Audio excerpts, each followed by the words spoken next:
Okay, good evening, everybody. Welcome to this evening's stream. So I can see there's a few people here in chat already. That's pretty good. Let's keep the chat going. Tonight it's pretty exciting stream, actually. It's been a while since we did this sort of thing. And essentially what we're doing is we're going to run through some of the features that you can expect to see in the experimental build, which will be available very soon.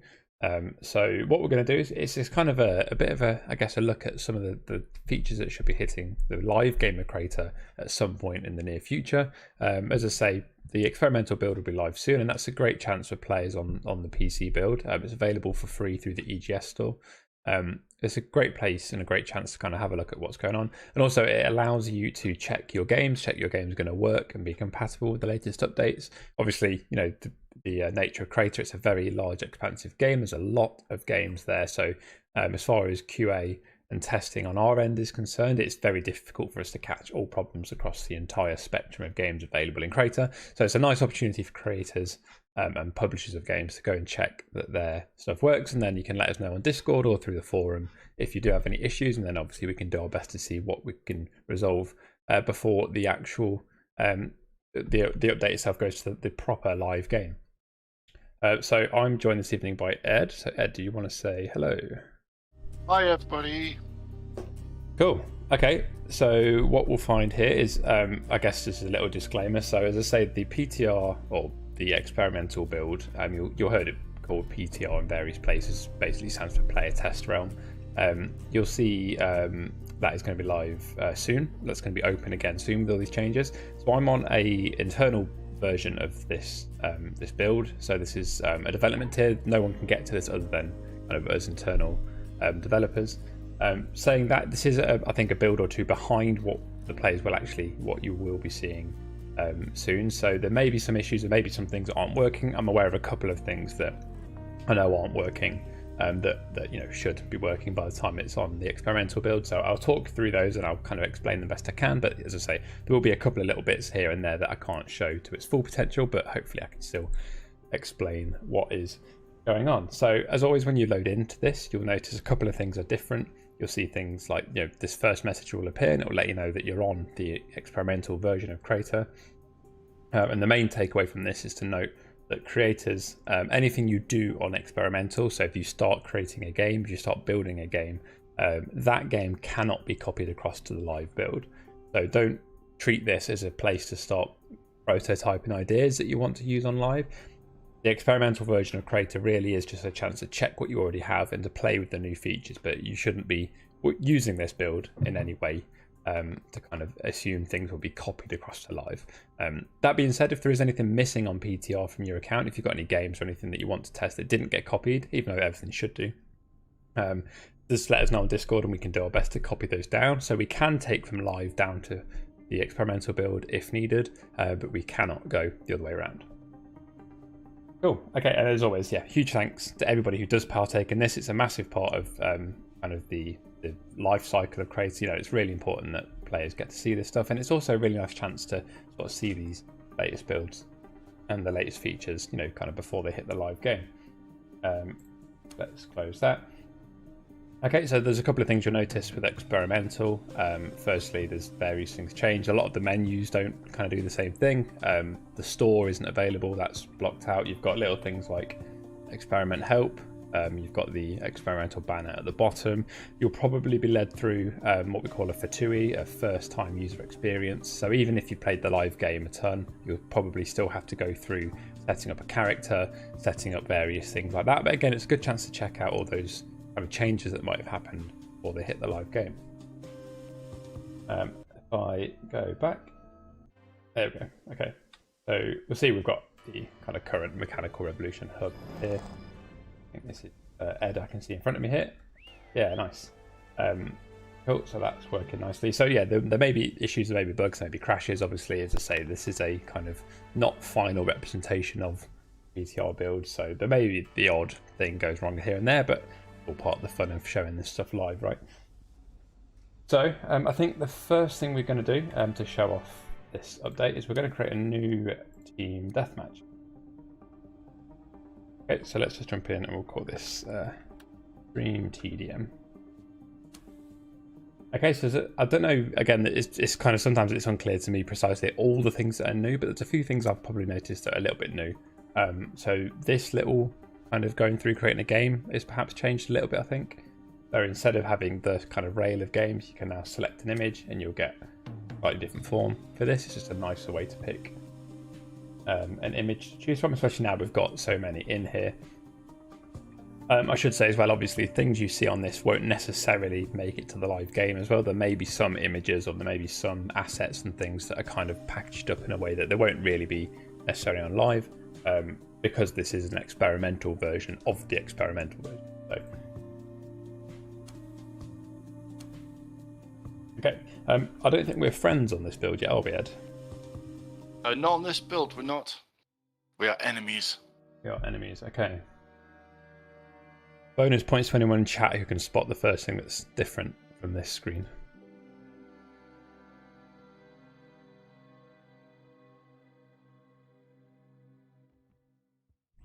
Okay.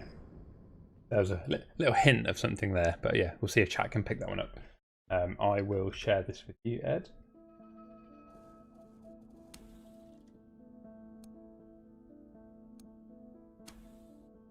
Oh, that's not work. I'm going to need to create a share link. Let me just, even though it shouldn't really make a difference, good practice to hide my screen at this point. Okay, so I'm just going to drop this in our chat, Ed, or in one of the many chats. Okay, you should see that. Yeah, got it.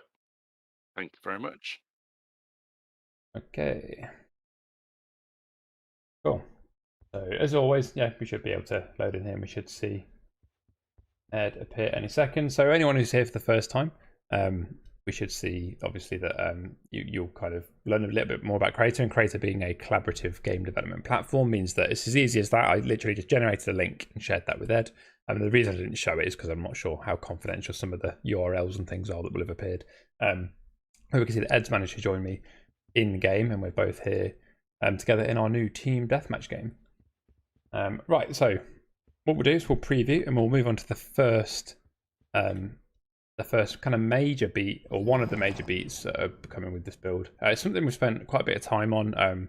It's something that we know it will hopefully improve a lot of existing games, and it will also hopefully kind of entice people back into the shooter genre. And that is that we've spent a lot of time improving the combat and the way that the combat feels with weapons. And we know we've had some creators like MightyCo, pretty big member of the community, who's done some amazing work that's actually inspired the way that we approach this. So there's certain things that MightyCo did that we thought were really fantastic. They were really kind of an excellent way of using what tools were available at the time. So what we've done is we've essentially kind of worked with that. We've taken that and we've improved the API. We've added more control for the users, for the creators. We've added certain API calls, which we'll look at in a moment, things that we can do that will change. If you do see anything that I've missed or I haven't mentioned yet, feel free to shout them out in chat. It's quite good. So I can see that Slater B. Burns already mentioned and noticed the ammo count in the bottom. So weapons have ammo on the screen. You can set up a lot easier now to have limited ammo. That's going to be built in with the user stuff. At the start of the next round, we'll actually fire some guns and we'll show you some of the differences that you can expect to see. I was briefed before this stream to say prepare to get shot a lot, because Russ knows how crap I am at these games. Yeah. Okay, so we'll see that as I'm firing, we're getting a lot of recoil. We're getting a lot of kind of sideways recoil and the kickback recoil. Okay, so hopefully that kind of comes across quite nice on the stream. One thing I can say that doesn't really come across necessarily is it genuinely feels so much nicer to shoot the weapons now. There's been a lot of work gone into the animation. So the animation department has spent a lot of time looking at ways to improve the way it looks. And you'll notice little things like anytime the player aim down sights, nice. Anytime the player aim down sights, you'll always have a straight line from the gun to the center of the screen now. So previously there was a little bit of a mismatch from where the gun was aiming to the center, but there's a lot of care and attention been taken to the poses and the slightly kind of tighter angles for how it works. So the shooting is vastly different. There's other little things we've added. So there's the recoil, There's the amount of recoil, there's the amount of kickback the weapon will retain, there's the speed of the recoil, there's camera shake. We've spent some time working with the camera shake side of things.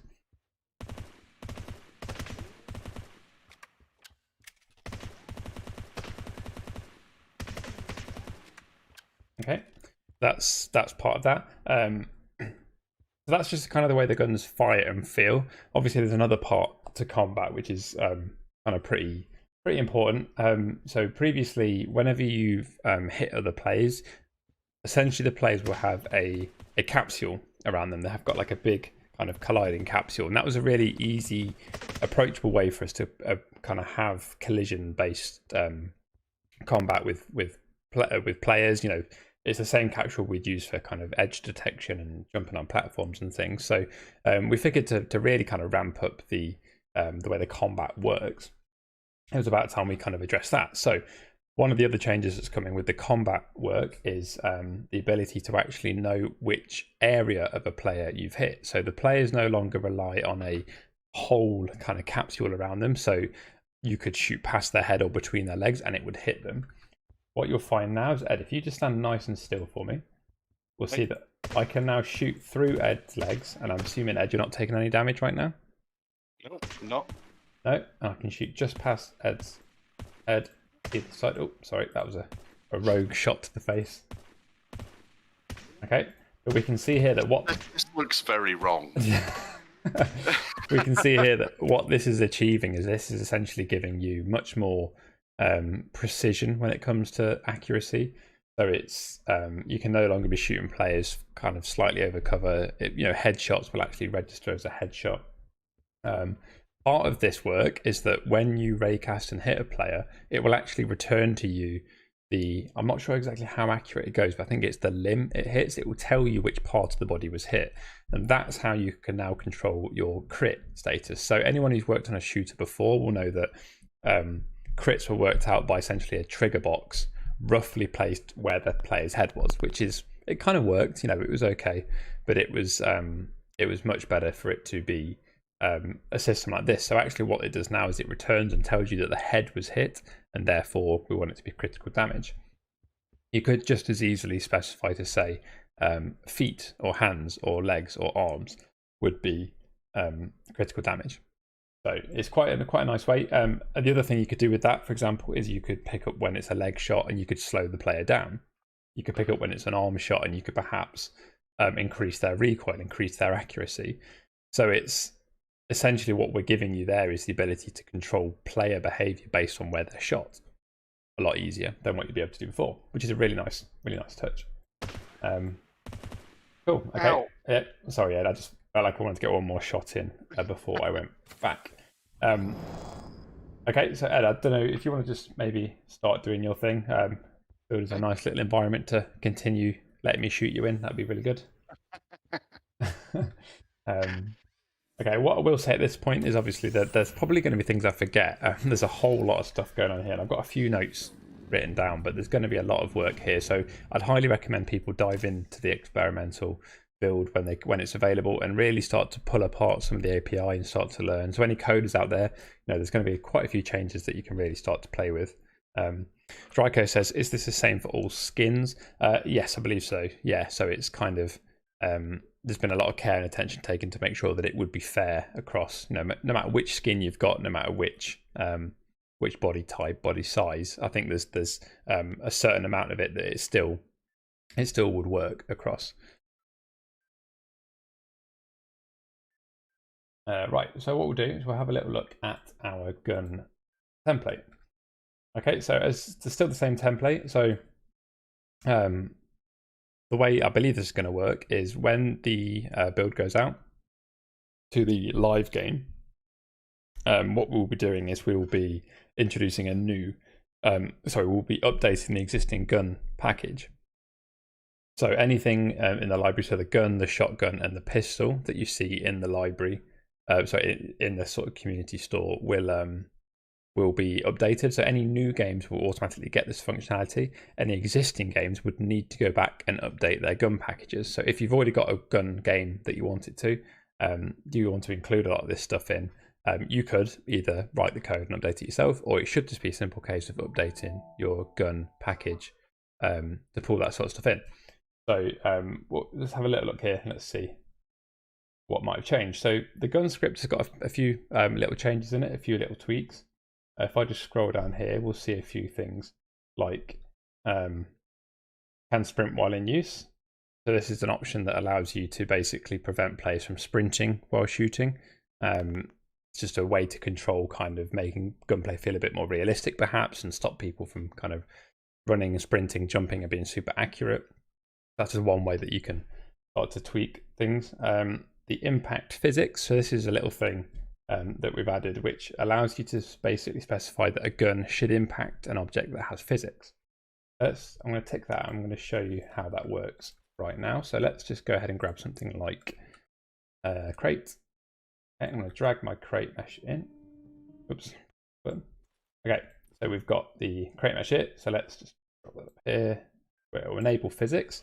So what that means is this crate is now physics enabled. It's essentially going to act under the laws of physics, and it means that when the gun shoots this, the gun knows with that tick box checked on the gun that says impact physics, it goes, I've hit this thing should have physics, therefore I'm going to impulse it, I'm going to move it. So let's find a space where Ed's not building a river. Over here. Okay, I'm just going to copy and paste these, build ourselves a little stack of crates.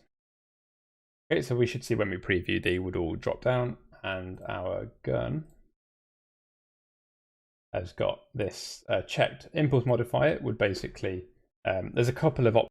There's modify by damage, which basically means if you check modify damage, it means that the damage of the weapon would modify how far the thing is launched. So if you've got a laser rifle that does 10,000 damage, it's going to really throw anything under physics. If you've got a pistol that does 50 damage, it's going to do a lot less of an impulse. And then there's an optional modifier here to multiply that by. So there's a couple of ways you can approach it. You can either have it do both. So if you hover over it, it should say, if modify by damage is true, then this is the modifier on the damage to form an impulse. Otherwise, it's an absolute impulse. So a couple of different ways that you can kind of control the way that it works. So I'm going to up this to about, say, 200, and we'll go by that. And Ed, I'm just going to hit preview if that's right. Yeah, that's fine. Good luck with the chasms I've built. Cool. Okay, so what we can see here is we've got our boxes which have dropped together under physics, and when the round restarts, what I'll do is I'm just going to run over, and now when I shoot these, we see that they kind of act under physics and they'll roll around and be knocked around. So that's just using stuff that we've had kind of implemented before in the system, but it's just a nice way to kind of integrate the weapons to make them feel like that little bit more lively, a little bit more kind of part of the game. I made quite a nice thing, which is it works very nice actually. I might set it up. Yeah, it's a nice little example actually. The one thing you can do now is let's do a little brick wall.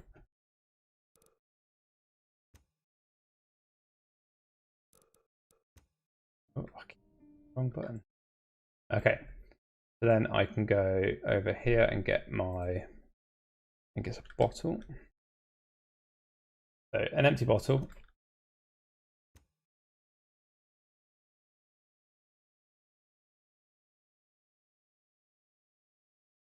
Okay, physics enabled, and then let's copy and paste a bunch of these.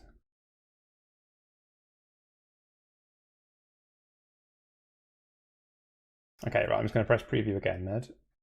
Okay.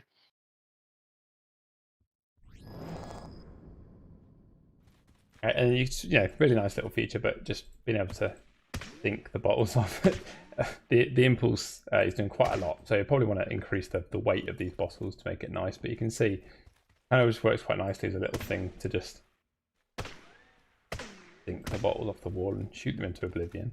But yeah, so it's just kind of ingraining the weapons in the world and making them feel extra kind of incorporated in the world. So there's a whole lot of stuff like that we can do. Let's have a look more at the code itself. I'll just remove these bottles and things.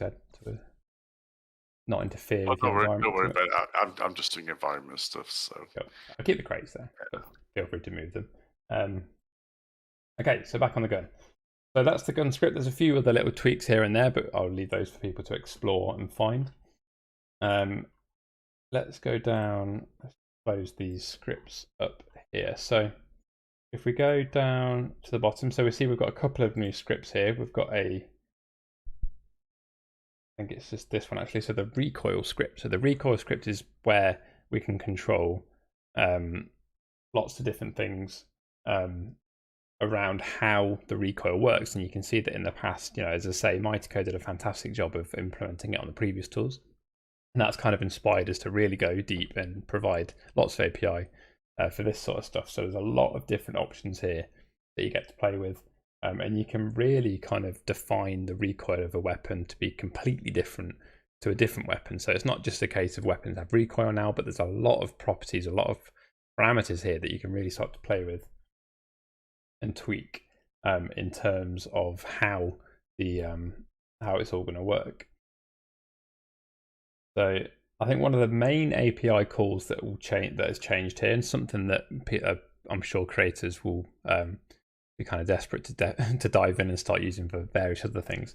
We have an adjust aim option which you can apply to a character now. So let me just, if I just zoom this in, it might be easier to read. Okay, so adjust aim. Oh, it looks like this is a little bit broken, but essentially adjust aim. I'm not sure if it's telling us much else there, but what that will do is it can give you the option to basically pull the player's aim around. So it's a bit different to kind of altering the rotation or their move. So you've got the set override and set look override. Adjust aim is a little bit more specific to kind of gunplay. So you can have you can specify speed, an amount to rotate by, and then an ease in and out. There's a little thing you can do to kind of have a parameter here to really control how the animation plays. Okay, lots of other code here. It's pretty complex, pretty deep code, but this is really, as I say, an example of using the new API options with Lua to kind of really craft that feeling that you can get from the guns. So highly recommend players spend some time diving around the guns, playing with all the different kind of combat options, all the things you can do. As I say, I think one of the other ones was screen shake. I'm not sure if that's part of this script. Oh, it is here, yep. So user play camera shake effect. Okay, so that's another new little API call that you can do on the player. On the user, so you can kind of shake the camera around. And again, we've had various implementations. I think Stuart's done some time playing with this internally, and he's made a jump pad, and the jump pad shakes the camera when you go through it, and it kind of makes you feel like you're going really fast. It kind of helps sell the motion a little bit more. So lots of ways you can use camera shake. This is just one of them. I think another one we've done internally was an explosion. If an explosion goes off near you, you can shake the camera now and really start to kind of, as I say, ingrain a lot of the combat into the feeling of the game, which is really quite cool. So I think that's probably enough of that. As I say, I'm sure there's lots of creators who are going to dive in and do all sorts of stuff with the new API options. So really excited to see what sort of stuff players can do with the new combat. Hopefully, it's a really decent change that's going to kind of revive a little bit the combat scene in Crayta, and I can't wait to see what sort of stuff players can make in terms of combat. What I would say is it'd be great, obviously, if you do have a combat game, a gun heavy game already, then do make sure you dive in and check it out. See about jumping into the editor for that game and kind of updating the guns. Check how easy it is to update. Let us know if you have any problems updating. And then obviously ultimately let us know what you think, if it kind of vastly improves the feeling of the game. Do make sure you let us know over on Discord or via the forum. Really good. Will camera shake work on orbit camera also? I'm not sure. I don't see why not, but I know that the two cameras are treated a little bit different. So that's a prime example of something to maybe jump in and check out on Experimental. And if it doesn't, let us know, and let us know if it's the sort of thing you'd like to see. And obviously we can see what sort of stuff we can do with that going forward. So, okay, that takes you to the next change. So that's my pen on the floor. Right, so that's combat. As I say, there's lots more to dive into there, but I'm just going to cover that for now. I noticed someone at the start of the stream actually kind of half mentioned this. They noticed that the lighting had changed. Okay, and some people may, I don't know if the keen eyes out there will have noticed that the sky looks a little bit different. This is perhaps a slightly different skybox to anything you've seen before. So essentially what we've got here is a new, sky system. So we have a kind of a big Unreal update that's happened, and we've kind of leveraged a lot of the new options that we can use. So this is, Ed doesn't build a great big roof in my view. Sorry. That's fine, that's fine. I'll tell you what. This is going to be water. Don't worry. It's going to go away in a second. That's okay. Cool. So what this has done, and it's a little bit like when we did the animation update, it's kind of a lot of foundation work. So there's not a vast amount of changes. There are some pretty cool changes and there are some differences, but there's not a vast amount of stuff. But I think what this is ultimately doing is it's laying the groundwork for some really exciting Sky Dome and Sky based stuff that we can be doing in the future. So in terms of checking games on Experimental, it's really worth jumping in and just kind of getting a feel for how the Sky settings might look slightly different, might tweak. Again, as far as I'm aware, the way it should work when we go live is that existing games won't be affected, and it's only new games that will. However, existing games will get kind of a new world settings option to a degree, so any adjustments will kind of fall under the new system. So a little bit of a transition here that'll take a little bit of getting used to perhaps, but we'll jump in and have a look at some of the options that we can see. So if I go to the world tab, okay, we can firstly see that this has been tidied up. It's a lot neater. What we get now is, instead of everything being labeled as the Lua kind of option, so in the past, like things like, let's go on under sun here, sun direction, sun color, and sun intensity would have been what we'd call camel case. It would have said sun intensity as one word with a capital I, and it wasn't very readable, wasn't very nice. A lot of this was just one great big list. But actually now this has been collected into a few different options. So let's just close all these up, and we can instantly see now it's a lot more manageable to kind of get through this list as we can see what's changing. So I can see here, obviously in real time, Ed's kind of throwing the start time around, and we can kind of see those changes happen in real time, which is really quite nice. I'm just going to play with a few more of these, Ed, and then feel free to sort of fix them. Okay, Go for it. Yeah, you might want to put your editor render settings override on, just so you're not getting spammed with time of day loops and stuff for the next few minutes. Oh no, that's cool. Okay, so let's have a look through here. So under lighting, enable shadows. Okay, that's quite straightforward. That's just going to enable or disable the global shadows. So voxels casting shadows, players casting shadows, basically the sun's shadows. Sort of thing. We'll probably leave that on, but again, if you sort of thing that doesn't really benefit your game, it might save you some computation, might kind of help boost performance.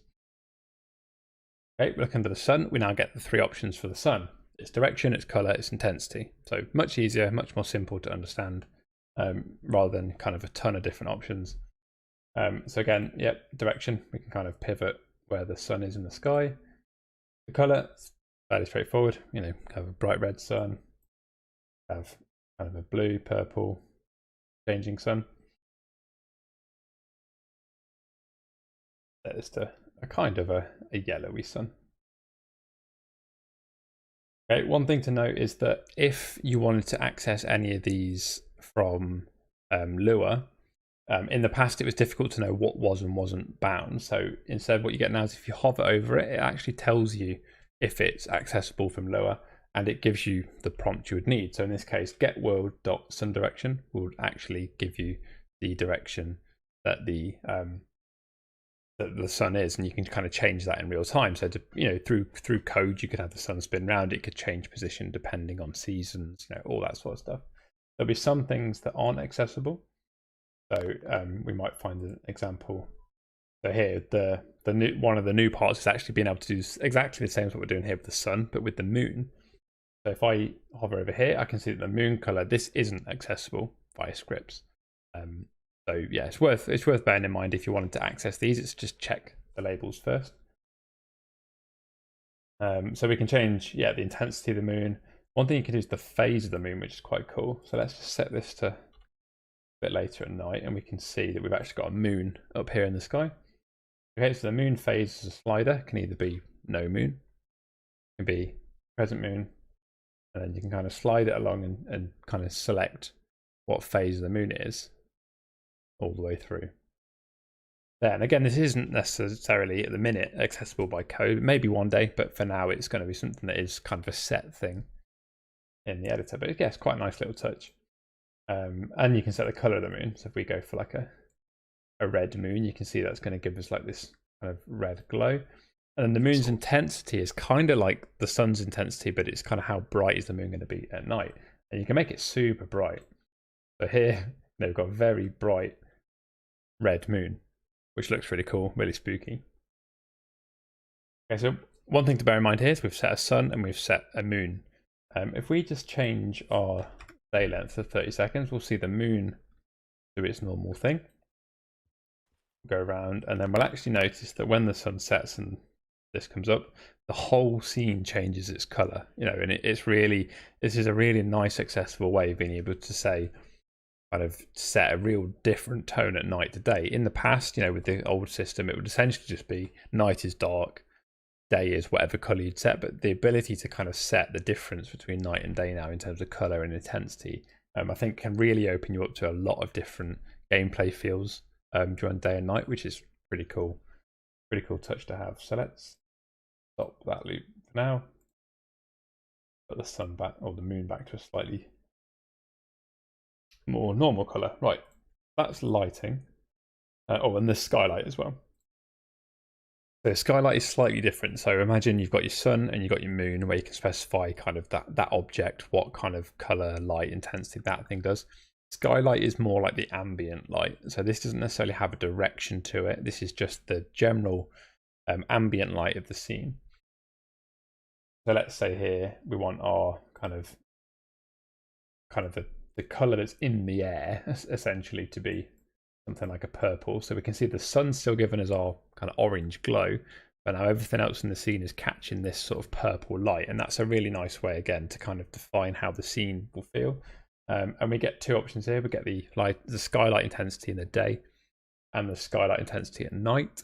And then again, the color for both. So you can kind of define these two very different feels on day and night, which, you know, makes all that sort of stuff much easier. Is the moon supposed to be set in the same direction the sun rises? Yeah, I did notice that earlier as well. I thought it was quite funny how like the sun comes down and then the moon pops up, but that could well just be a bug. If you kind of play around and you find that's still the case when this experimental build is out, then yeah, do let us know on, as I say, on Discord or the forum. Let us know all these little kind of issues and we can see what the intention was at least. But it's always worth reporting that sort of stuff.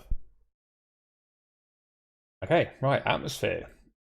So atmospheric scattering. So this is a new part of the system that you can kind of really start to define different things here. So let's set a sort of a green color here.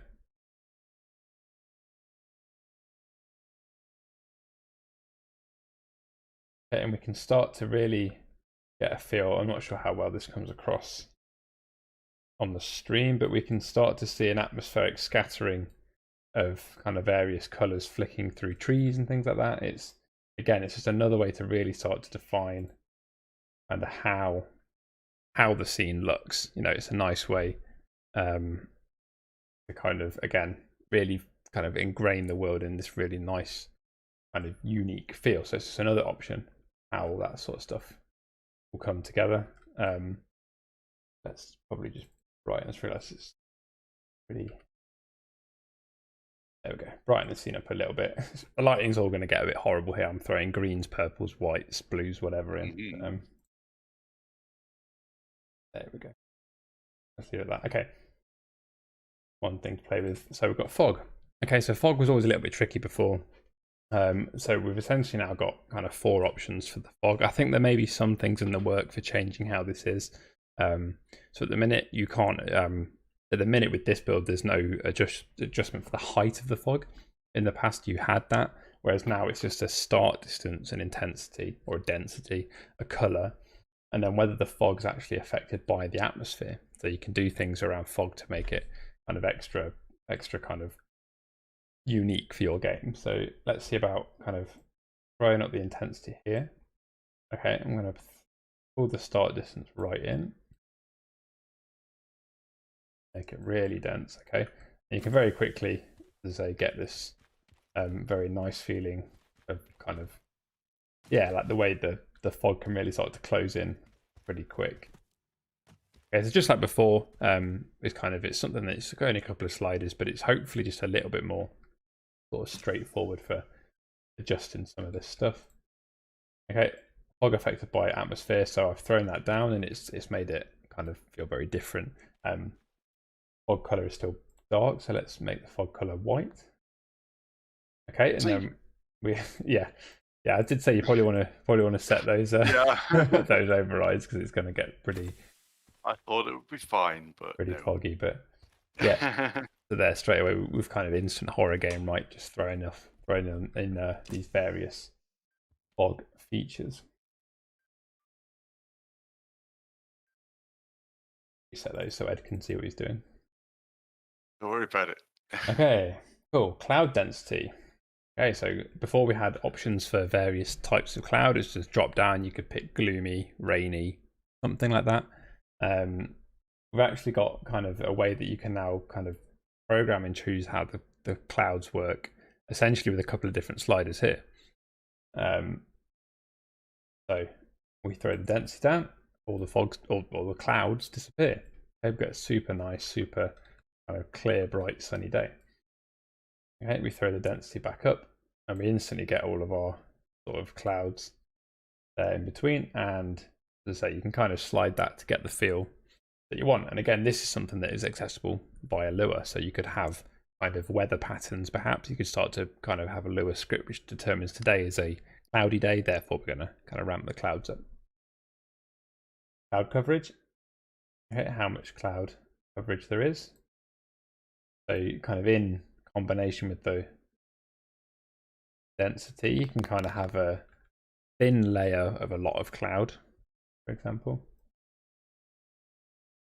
Altitude, so how kind of high up they are. So is it kind of super high cloud? Is it super low cloud? And then the thickness, kind of how much should we see through? So kind of a low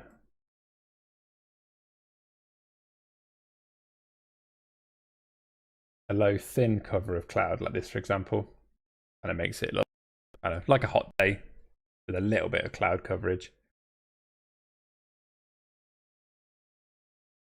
I was just complaining to Drycoat that the only way to get clouds was to set the entire thing to gloomy. Yeah, so this is kind of a way to combat that. Is it's not just a preset thing anymore. So it's a little bit more complex, but it's also hopefully for fairly straightforward, easy to understand sliders, so you can kind of really start to customize that sort of stuff really quite well. Sky elements, as we've always had before, we've got our various horizons. Sky mesh, we've got asteroid belt that you can throw into the sky, which looks quite cool. And then our usual post-processing. So I'm not sure there's any new ones here, but it's all the same sort of stuff. So you can throw color grades on, you can throw your kind of all your post-process on, all that sort of stuff as it was before.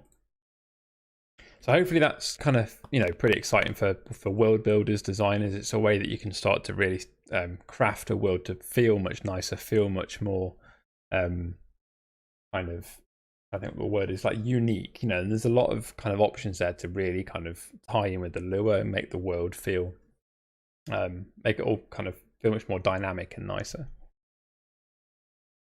What was that other sky mesh? I wondered if anyone was going to notice that. So I'm not sure this is going to make it. Maybe it will make it into PTR, but this certainly won't make it to the live build. I think the other one was our sort of secret hub one. There, we get the hub, but this won't be making it to the live build, so don't get your hopes up. No. That's just a super secret hub, which we probably need to let people know is still in this build. Yeah, I tried to get through that bit as quick as I could because I noticed it earlier. But yeah, no, chat once again, always the always going to notice that sort of stuff. Cool. Okay. Oh, I think that's that's looking pretty good. I think that's looking pretty nice. Tell you what, Ed, shall we? Do you want to come over here? And I think we should try and get a photo over here that we can share on Discord and let everybody know what's going on. Just one moment, because I'm kind of obsessed with this bridge that I'm making. Sorry, I get like this. Okay. But yeah, I'll be there in a second. I don't like leaving things floating in the sky, and Okay. yeah, I have noted a bug in this build, the F1.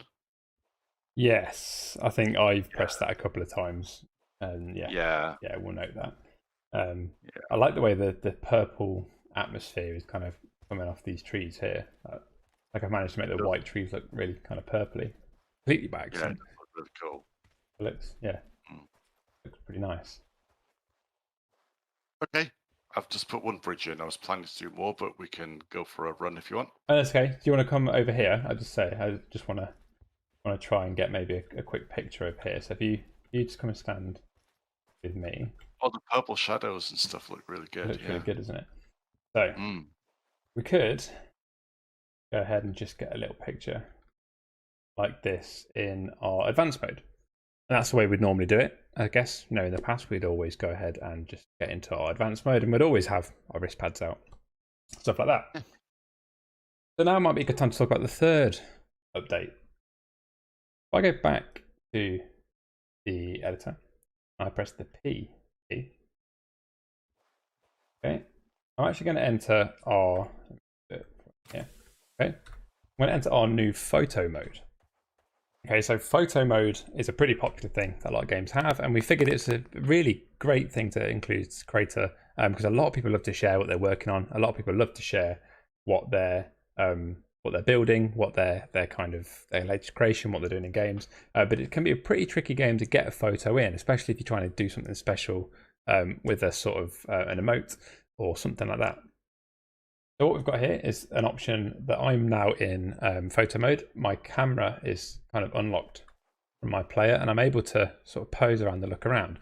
Now what this does mean is that the game is obviously still running around me, so if I'm in a shooter, I could still be shot, I could still be killed. It doesn't lock down the world and give you a snapshot, so you are still in a live game at the point of entering photo mode. So that's one thing to just be aware.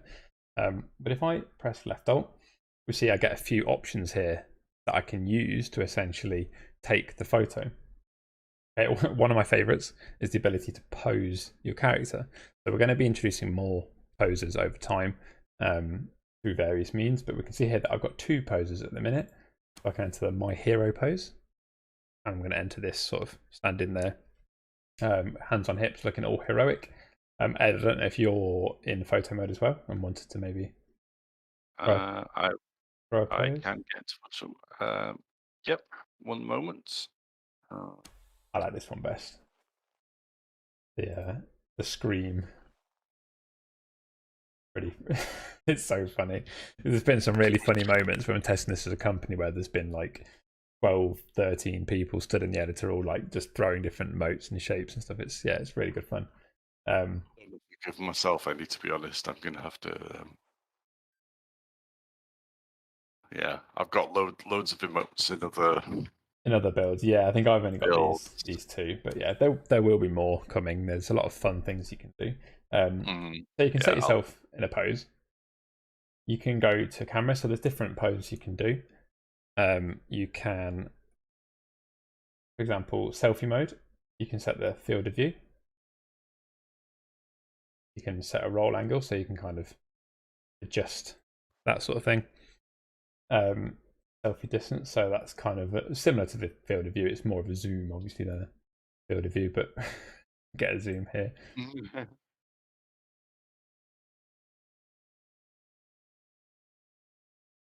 I like it. Pretty good. Okay, I think we're almost ready for the photo. We can go to our settings. We can toggle thirds lines, so we can really start to compose a nice photo.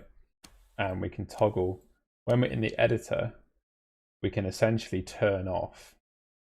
So here, I've got my locators. If there was trigger boxes, if there's things that clutter up the editor and you want to get a nice clean photo, if I turn off, you see that the locators in the background there have actually disappeared, and it just means that it's a nice quick way to get a nice snapshot.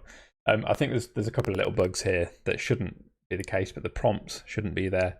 We should be able to at that point get a really clean page to get the photo with. Okay, and then whenever I'm ready, I can press space, and that's going to give me a little countdown, and it's going to do a little flash, and then after that flash, you're essentially ready to have a print, kind of do a print screen, take your photo however you'd like. Obviously on Stadia, you've got the screenshot button. You can sort of take a screenshot through that. So the game doesn't produce a photo for you, but it just gives you the tools to basically set the screen up in a way that you can capture a screenshot, whether that's a print screen through PC or the screenshot button on a controller. Dryco says, sorry. Yeah, exactly. I'll both play as photo mode if one enters, and I'm sorry if you answered this already, but it's as far as I believe, it is a personal thing. If you want to enter photo mode, you are still in the game, so everybody else is still running around and doing their things. So if you want to coordinate with other people, then you can, like we have just done. But otherwise, it's exactly that. Like, you're still in a live game, you're still in a live server, so you don't get like a paused snapshot. As I say, if you're in a shooter and you pause to take a selfie, you are likely to get shot. People will still be able to kill you, and it will kind of kick you out of photo mode because your player's been killed. There's limitations of what we can do with photo mode in terms of being able to snapshot an instance to take you in, and we can't pause the game. So yeah, that's kind of the way that works. There was another part of photo mode that I didn't show, and that is our other mode, which is fly mode. Okay, so once I've gone into fly mode, essentially this gives me a camera that I can zip around the world and position however I like. So if I'm trying to get an environment shot, if I'm trying to get a shot of something specific, I no longer have to kind of work out a way to do that. I can just go into fly mode and I can fly around, and I can get all the same stuff. But like, I can kind of frame things up on my thirds lines. I can get the player to pose still in this view.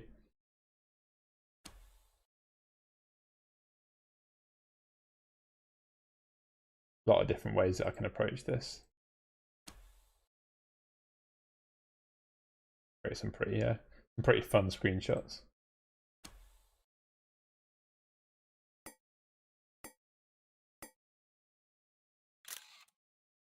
Cool. So there we are. So that's one another use for that. One thing that is worth mentioning. Thank you, Ed, for that. If you feel free to go back and do your building if you want to. One thing is worth mentioning.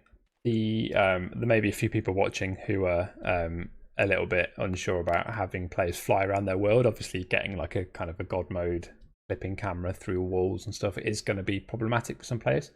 So they just come with 2 levels of permission for a game. So if we go to the game tab here, we can see. Was it here or was it on the?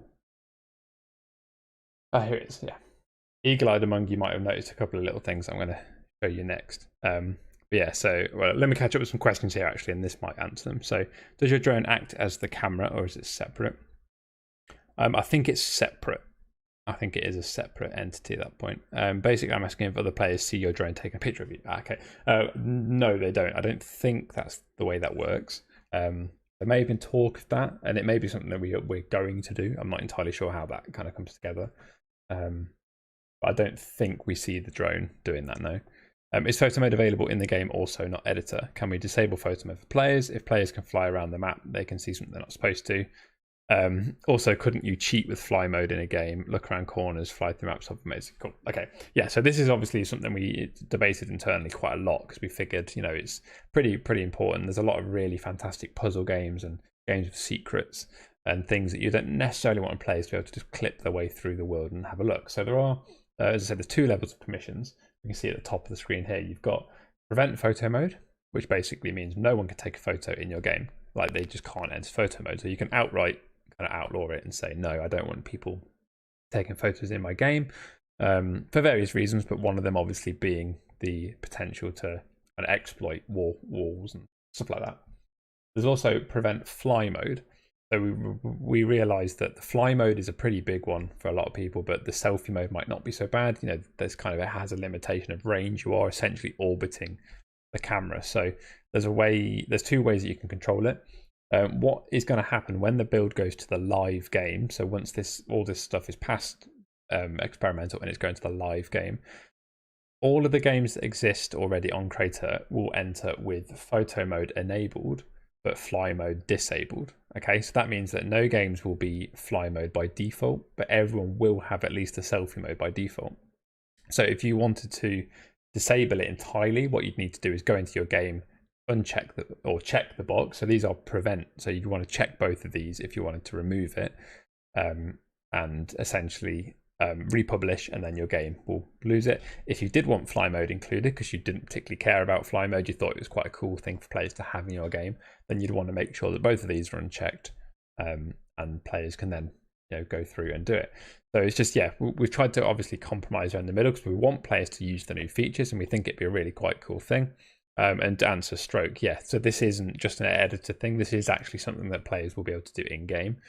So we wanted to make sure that players did use the feature. It makes sense, it's a pretty new, pretty neat feature, a great way for people to share social images of your game, kind of going onto Discord and sharing a screenshot of winning the race, all that sort of stuff. It's a really nice way for players to engage with each other. But we also wanted to make sure we didn't just kind of totally break all the puzzle games and all the different games that players have with secrets. For my example, my own Canyon Miners game, wouldn't make sense if players can just fly through all the secret labs and secret doors. So we've got the kind of two halves to the system. Okay, so another reason you might want to take photos is the fourth major thing we're going to be revealing here on this stream. And I can see that Serial in chat it did spot it. It's just above here. And it's essentially a big part of Crayta is obviously making games for people to come and play.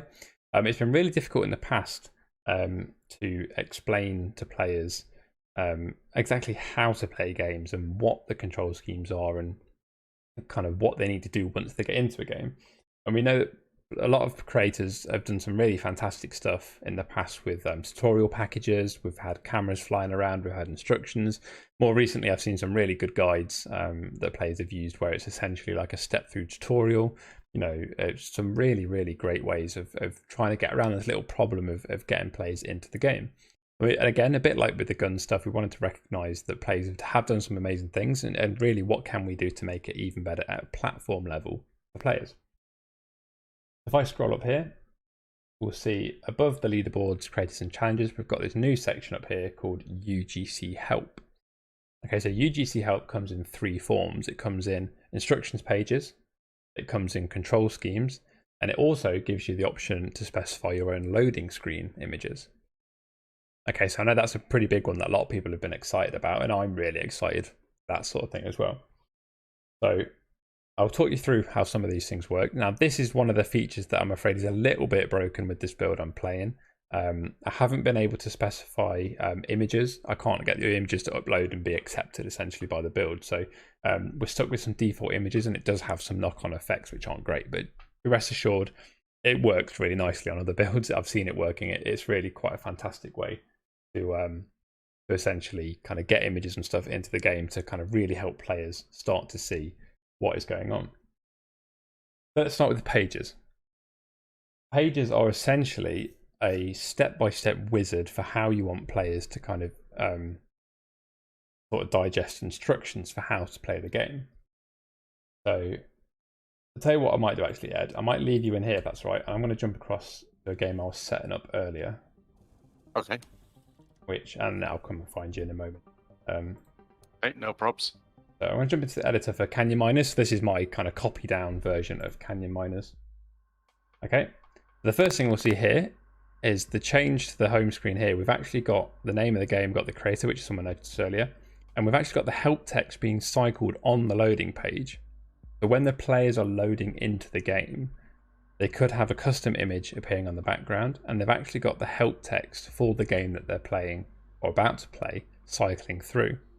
At this point, when the players are very first time they're loading into the game, they're already getting an idea of how the game works, depending on your instructions. So those pages that we'll see in there, that I've got 3 set up, one for the mine, one for the shop, and one for the pumpkin patch.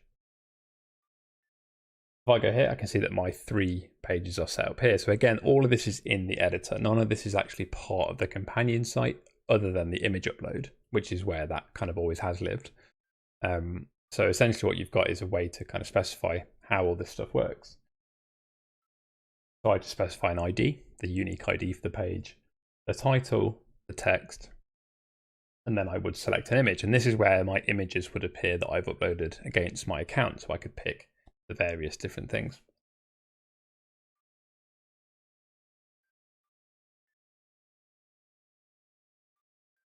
Okay, so those things would all appear there. The next thing that we can do here is the control scheme. So the control scheme is basically a way that you can specify to players and to creators how what the controls are in your game. So again, we've got the prompt system, which is really good for like contextual stuff in the moment, kind of what is the button for this, what is the button for that. But if you've got a game that's got particularly tricky controls, or especially a game that has varying controls based on the context of what the player is doing. So in this case, I've got 2 control schemes. I've got one for the gameplay and one for when you're in the shop. So 2 fairly straightforward things. Okay, so I'm going to set up my gameplay input at this point. I'm going to say, ID of gameplay. This is my gameplay control scheme. I'm going to call it that. And then I have this edit input labels button. And what this gives me is a form where I can specify, depending on each input, what is the control, or what is the kind of output, what happened, what is the label associated with this button. So a couple of things to be aware of here. Let me just make this a bit bigger here.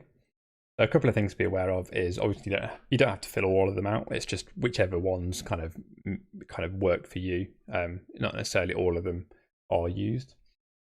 In this game, if I press extra 3 or G by default, I will be toggling achievements, and that's a custom input. That's something that I don't have a localized option for.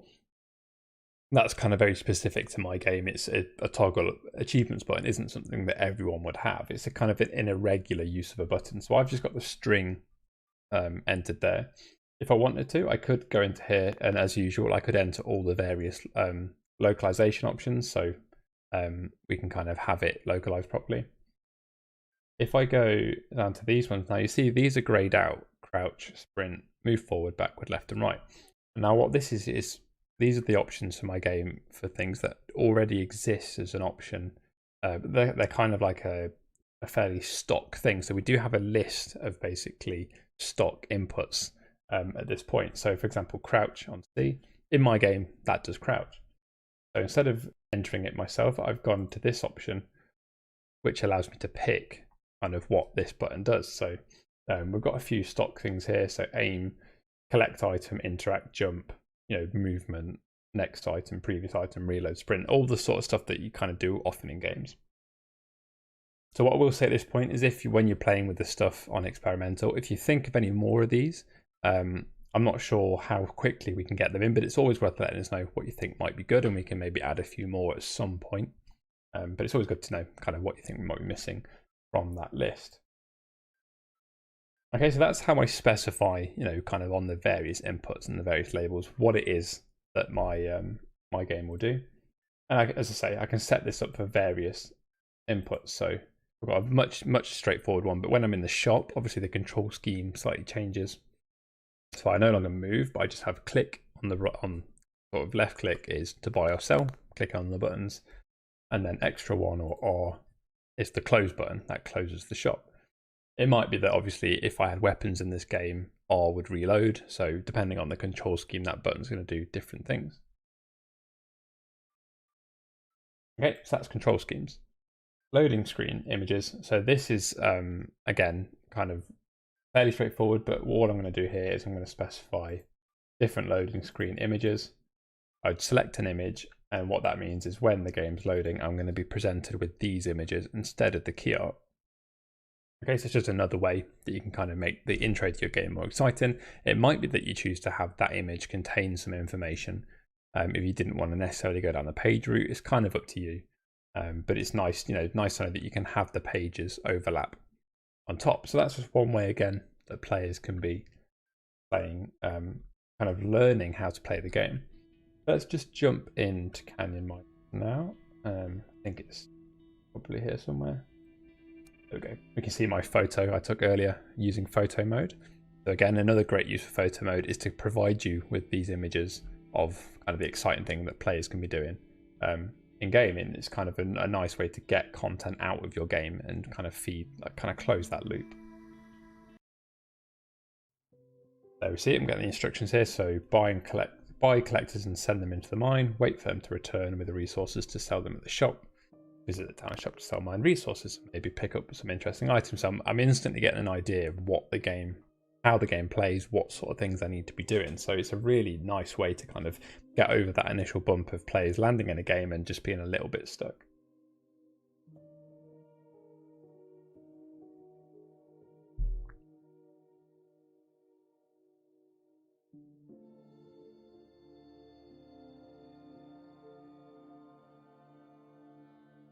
Okay, so here we are loading into the game. So there's just one difference I wanted to kind of point out here. So something that's changed with the kind of control scheme. Wow, my game is very dark at night. Cool. Okay, so essentially what we've got is a slight change. So previously, and I think this is something you mentioned, Ed, about F1 going to the menu. Yeah. So I think this is actually a deliberate thing, but I guess it's there's something there that's not quite worked out properly. But the idea is there is a there's sort of select button on a Stadia controller, the three little dots, or basically not the pause menu, but the one that's on the left, whatever you would call that.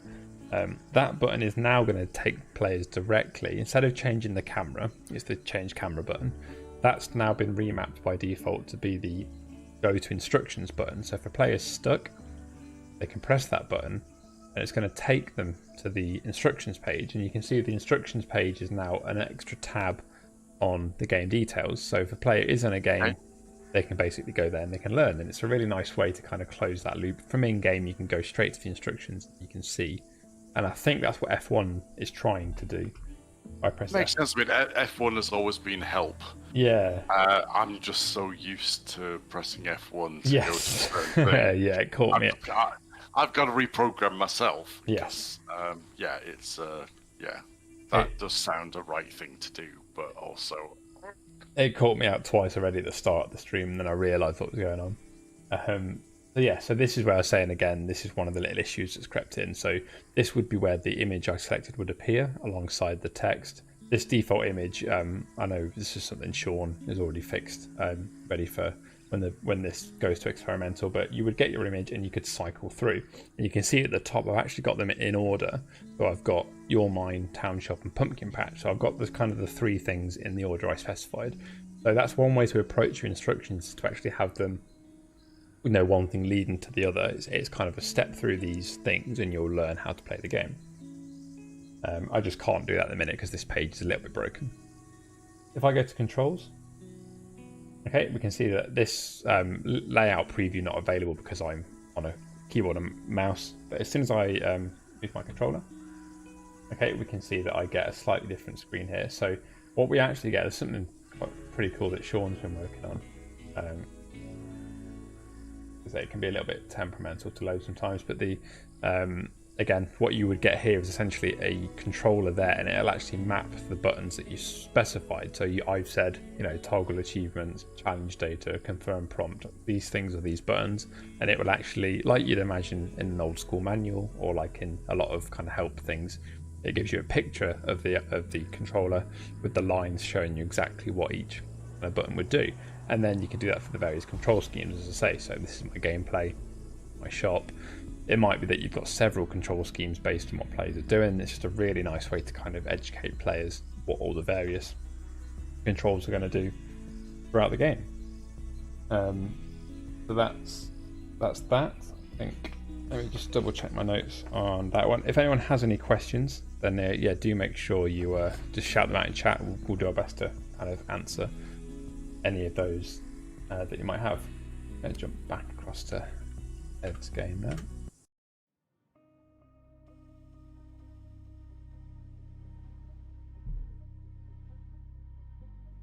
I think the game name and the creator name on this page is one of the like those little touches that just really kind of makes it super cool. Yeah, it makes it a really nice kind of option to be able to see what's going on there. Oh, apparently Ed can't hear me. Bear with me, Ed, I'm coming back. Cool. As I say, if anyone in chat does have any questions, do let us know. They're probably not going to be streaming for much longer tonight. As I say, this was really just a stream and a chance to kind of explain a lot of this stuff in a little bit more detail. And I know we've kind of thrown a whole ton of stuff at you. So yeah, do make sure you ask any questions and we'll do our best to answer them. I did not get the part where you said that something about controls is limited as a static list. Okay, cool. I'll go back and explain that in a bit more detail. Now, for some reason, my Discord has died and therefore Ed can't hear me. And we can't hear Ed. Okay, let me just let Ed know.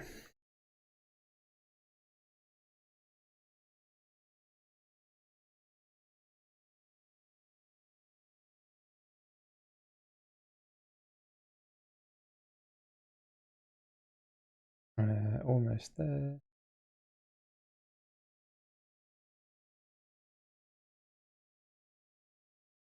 Okay, can you hear me now, Ed?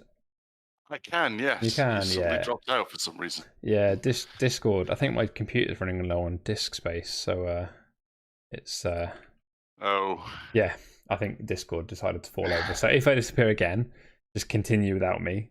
The stream won't be able to hear you, but that'll be fine. We'll probably not be going a huge amount longer anyway. Cool. So there was a question. Stroke says, I did not get the part where you said something about the controls as a limited as a static list. So if I go into the control scheme, so let's say I'm making a control scheme for this shooter. So I'll call this one gameplay again. So this is my gameplay scheme. Edit label. So I assume what you mean is this kind of the difference here between typing and selecting one. So let's say here, so primary is shoot. So in this shooter, left click is always going to kind of be shoot. That's the natural control. So I could write shoot here, okay, and that's going to be the shoot button. Instead, what I could do is check this list of predefined options.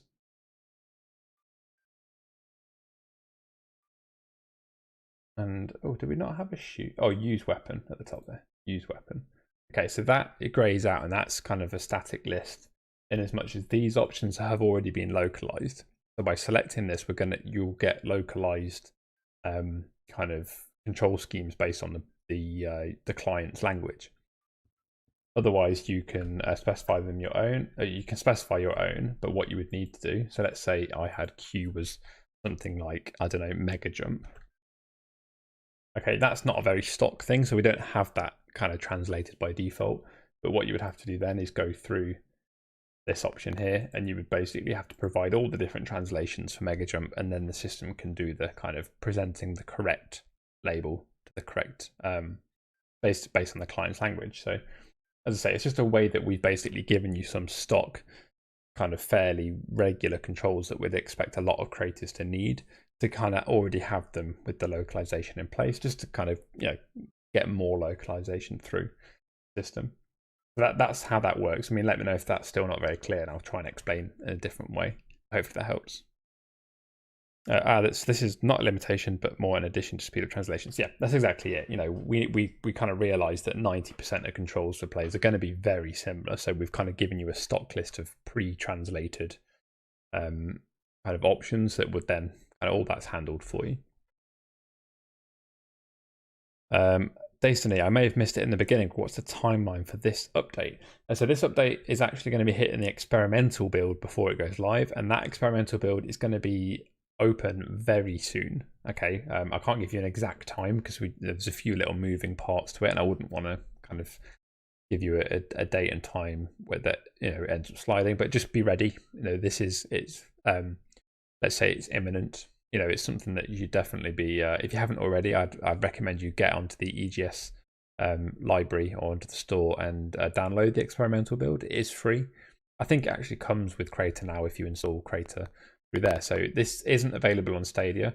This is kind of the infrastructure. It doesn't kind of support it. So it is a PC thing. But if you have a PC that can play it, I'd highly recommend you get the game installed. When you fire it up, while Experimental is closed, you'll essentially get to a loading screen and it'll hang, it will tell you that Crayta is updating. And try again later. So once it is open, you will then be allowed in. So you can prepare for this by getting the game installed, which I'd highly recommend you do ASAP if you are interested in this to get kind of ahead of the game. What else we've got here? Serial says, in the photo mode picture you use for canyon miners, the UI press Alt 2 is visible. Is that something that's talkable? Yeah. So I think that's actually a little bug with the system at the minute. So that should be hidden with the editor UI, or I think press I on the controller on the keyboard as normal would hide all that stuff. But also there was the option to hide editor UI in photo mode, and that would hide like locators and trigger boxes and things that would interfere with the photo. So yeah, all those prompts should disappear. I think that's just a little bug with the system at the minute. But yeah, I just uploaded that photo anyway, so I had something in there. Will changes in API like new camera shaking appear in API docs same time as they get to experimental? That's a good point. I will make a note to ask that. I'm not entirely sure. I think so. I mean, I think the docs that we do are kind of fairly automatic at this point. I'll make a note to ask. That's a really good question.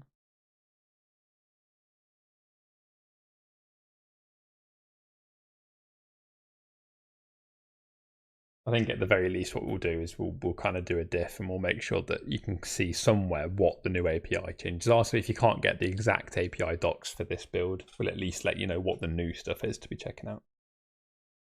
Any more questions? Do make sure you keep them coming in. Otherwise, me and Ed might have a little run around and continue to shoot each other. We'll do a little recap of all the stuff. Oh, me dying a lot. Sorry, yeah, that's what I meant. Yeah, me shooting Ed a lot. No, super exciting. As I say, this is the sort of update that it feels like a quality of life thing. As I say, there's no like kind of super new amazing features here in terms of, you know, all the stuff that kind of we'd want to add at some point. But I think what we've done here is we've really taken stock of what is going to improve a lot of the current tools. So as I say, we've improved the combat, we've improved the sky system, we've improved the loading screens and the loading times, and so that brings me on to another point, actually, something that we should mention is the ongoing work with network improvements.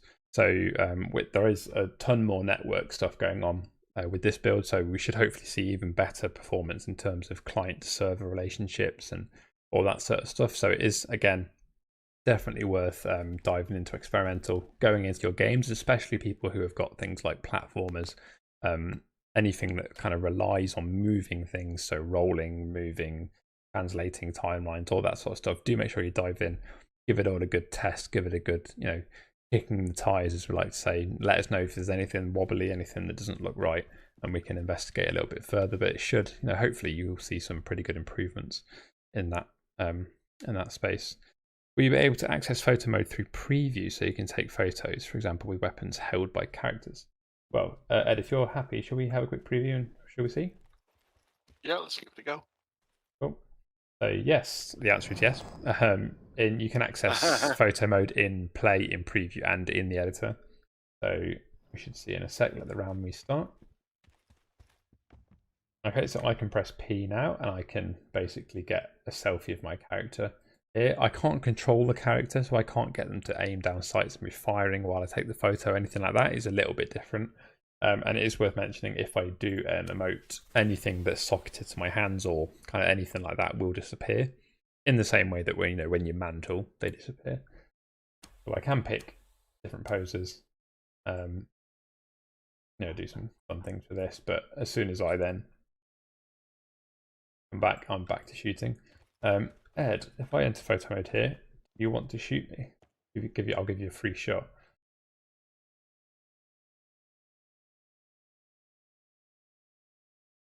Ed? Is that gone? Where's that gone? Oh, he's gone. Oh no.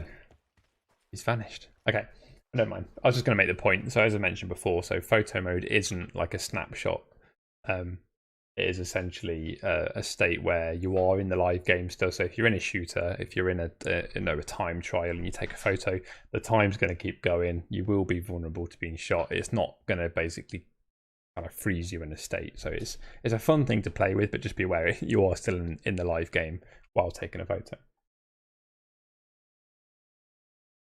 Was there any work on physical objects, e.g. last major update broke barrel rolling?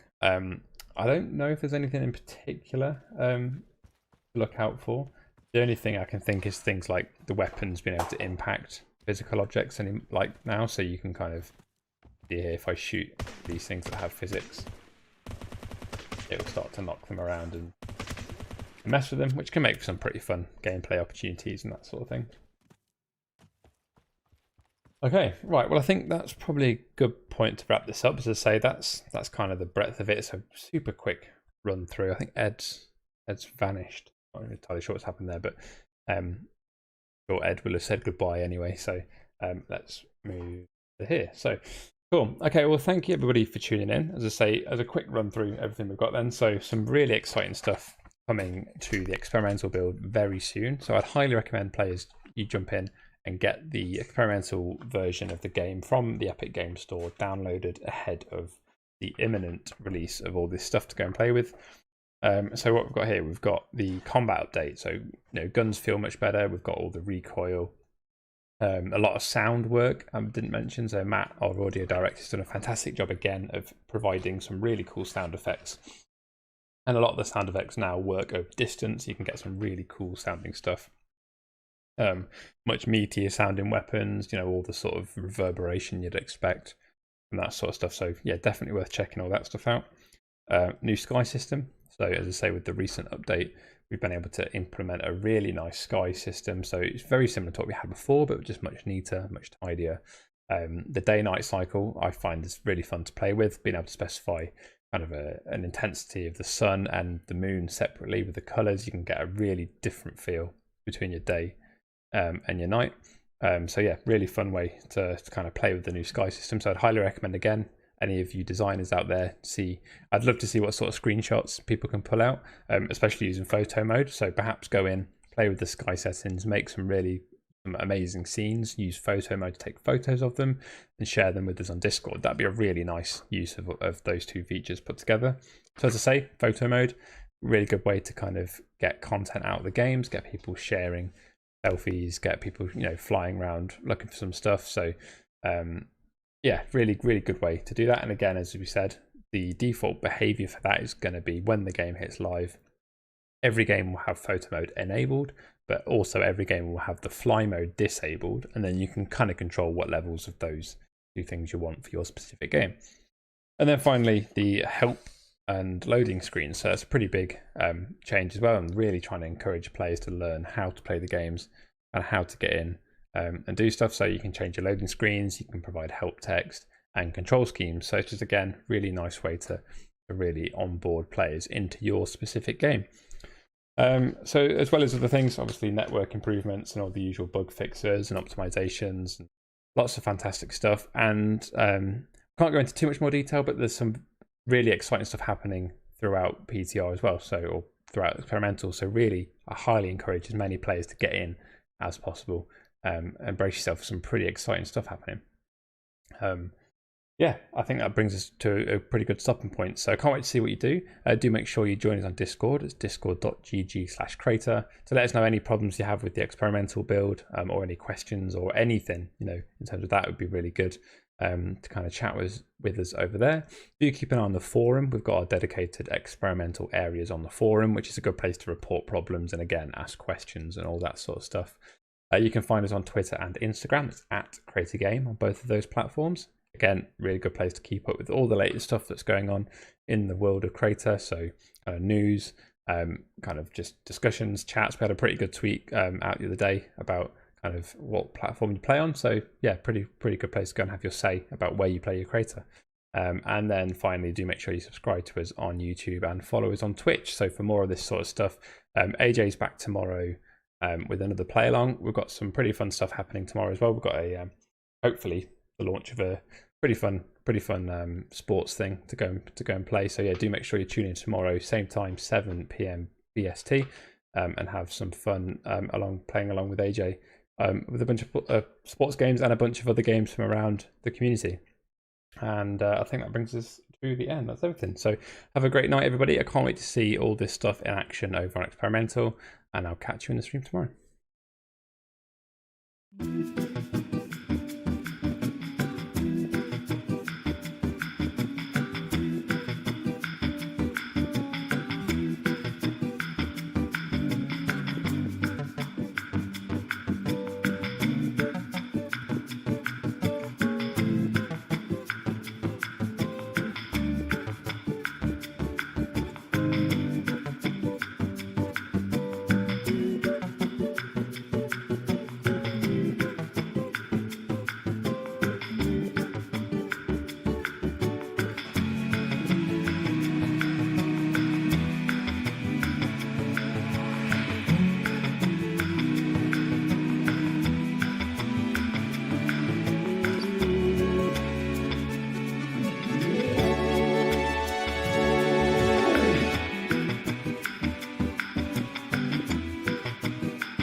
Bye.